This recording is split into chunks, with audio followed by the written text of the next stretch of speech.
I'm going to show you how to fix if your YouTube PV is not loading or if it's stuck on loading screen. So if you go on any video, if you play any video, if either it's live or it's not live, and it is stuck on the loading sign and it keeps on rotating and rotating and it's not playing.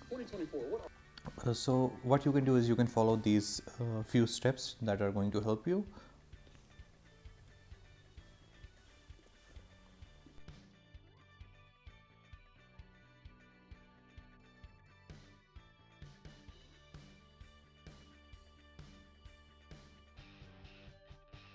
So I hope this was helpful and this solved your problem. Thank you so much for watching.